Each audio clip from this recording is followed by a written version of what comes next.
And the Lord appeared to Solomon by night and said to him, I have heard your prayer and have chosen this place to myself for a house of sacrifice. If I shut up heaven, that there be no rain, or if I command the locusts to devour the land, or if I send pestilence among my people, if my people, which are called by my name, shall humble themselves and pray and seek my face and turn from their wicked ways, then will I hear from heaven and will forgive their sin and will heal their land. Now my eyes shall be open. Something extraordinary is happening in our nation. What President Trump just did wasn't a photo op. It wasn't a campaign event. What Trump just did was he read aloud the word of God to the entire nation from the White House as the sitting president of the United States. And if you understand what time it actually is in the arc of Western civilization, if you have eyes to see what's actually happening beneath the surface of our political moment, then you know that this week may have been one of the most consequential, symbolic acts of any American presidency in living memory. And we're about to find out exactly why. Hey gang, it's me, Dr. Steve, your Patriot Professor, enjoying yet another exciting and glorious day in the Trumpian golden age that you made possible back in November 2024. So if you want a front row seat on how you continue to change the world in ways you never even imagined, make sure to smack that bell and subscribe button. This week, President Trump participated in a nationally broadcast marathon Bible reading event alongside some of the most powerful figures in the Republican Party, including Speaker Mike Johnson, the Vice President, members of Congress, and conservative leaders from across the country. The event was organized by a group called the American Bible Reading Marathon, and the goal was to read the entire Bible aloud, cover to cover, as a public act of national consecration. Trump's message was 2 Chronicles 7:14. If my people who are called by my name will humble themselves, pray and seek my face and turn from their wicked ways, then I will hear from heaven, I will forgive their sin, and I will heal their land. If my people humble themselves, pray, seek my face, turn from their wicked ways, I will heal their land. Now, the secular liberal media simply has absolutely no idea how to even begin to interpret this. The Telegraph published this headline, "Political Stunt.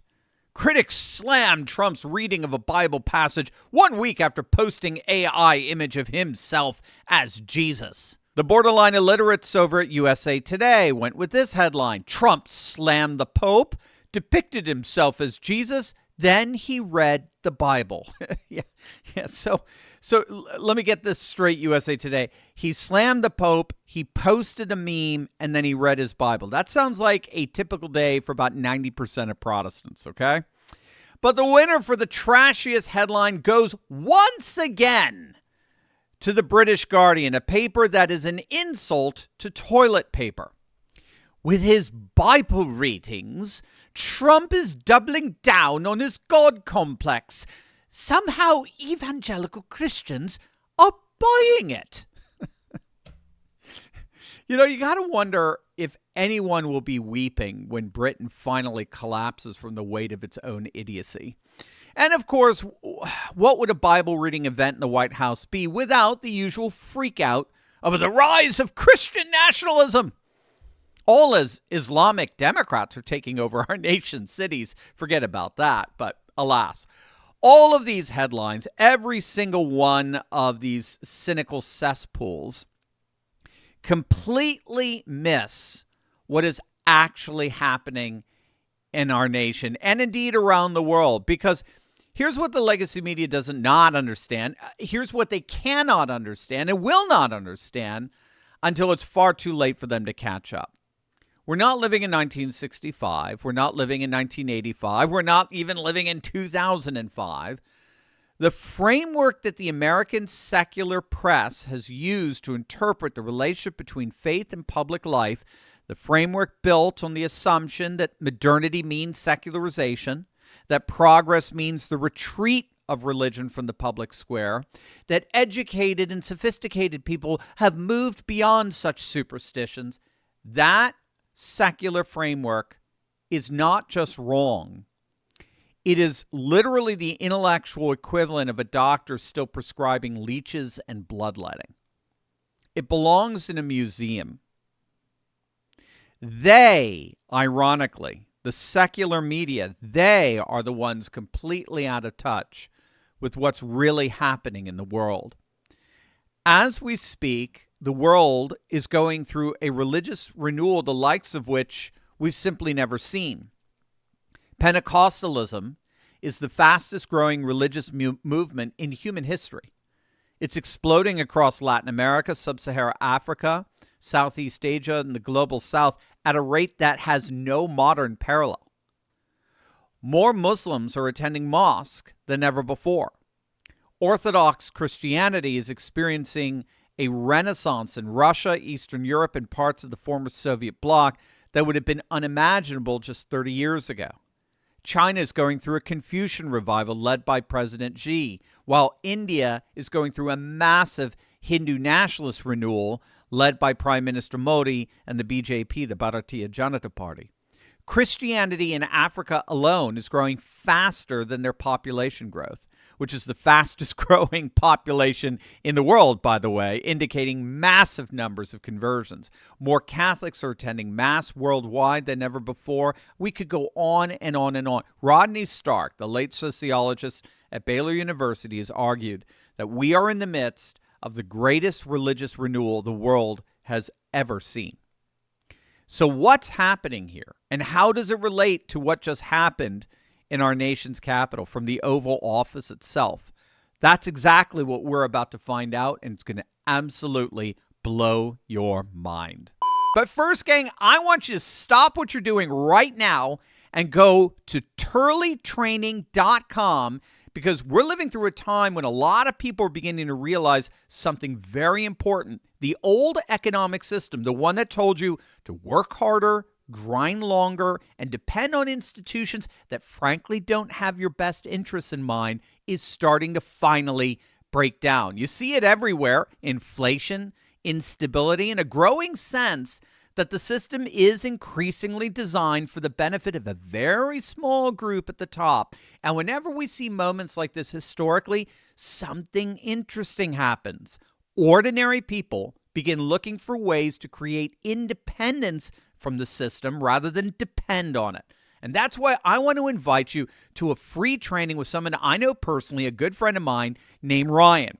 Ryan's been quietly building what he calls the perfect lifestyle business, and it takes advantage of the new hidden economy. And what's fascinating about it is it's probably not what you think of when you hear of online business. In fact, when he first explained it to me, I'll be honest, it sounded a little odd.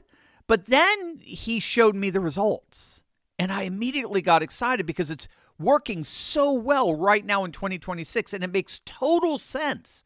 The part that really caught my attention, it takes him less than 30 minutes a day to actually run and operate.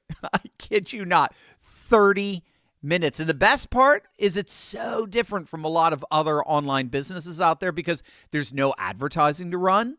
There's no social media marketing to worry about, no employees to hire, no inventory to buy, and no websites to build. You don't need any technical background to get started, and this hidden economy lifestyle business is something you can learn and apply in just a few hours a week. So I asked Ryan to break this down for you step by step so you can be as blown away by it as I was, and so he agreed to host a free private training where you could see exactly how this works, because this is about creating real independence in a time when more people are starting to question the system altogether. So if you want to see how this hidden economy works and decide if this is right strategy for you, go to turleytraining.com, all one word, turleytraining.com, and reserve your spot right now. You already know the world is changing and more people are stepping outside the system, not by chance, but by choice. So this is one of those opportunities to do exactly that. Learn more at turleytraining.com.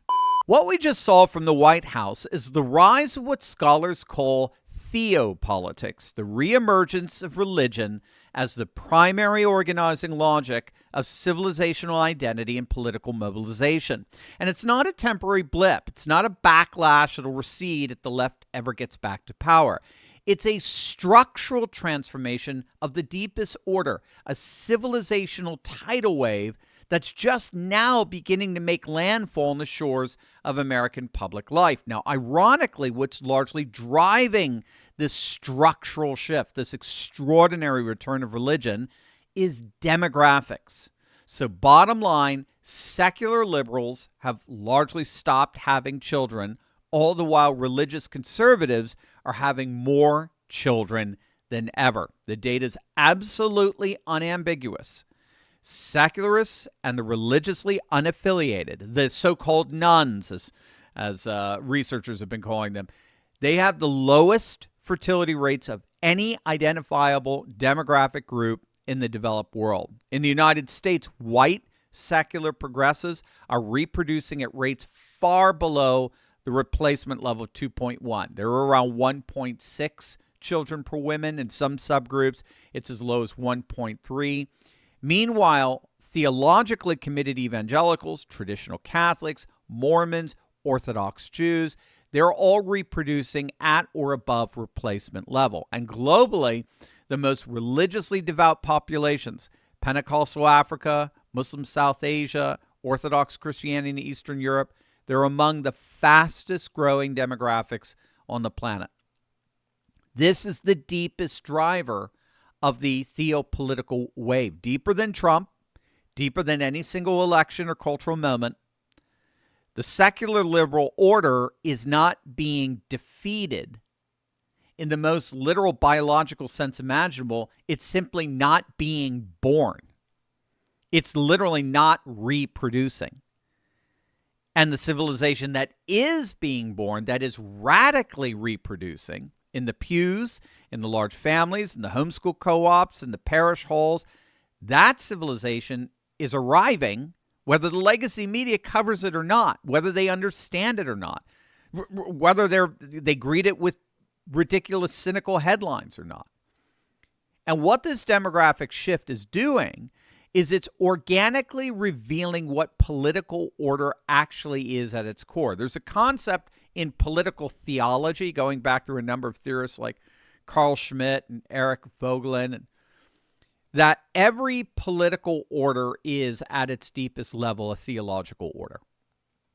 Every political order is at its deepest level a theological order. That's to say, every civilization answers certain metaphysical questions about the nature of the human person, about the source of legitimate authority, morality, the purpose of life, community, the cosmos. And these answers are always, at bottom, theological answers. Even the secular liberal order is a theological order. It just substitutes man for God, progress for providence, and the state for the church. But with the inability to reproduce itself, that secular order is being replaced with a far more traditional, conservative, ancient faith. And it's precisely that faith, that biblical vision, that has returned to the White House. Shall be an astonishment to every one that passes by it, so that he shall say, why has the Lord done thus to this land and to this house? And it shall be answered, because they forsook the Lord God of their fathers, which brought them forth out of the land of Egypt, and laid hold on other gods, and worshiped them and served them. Therefore has he brought all this evil upon them.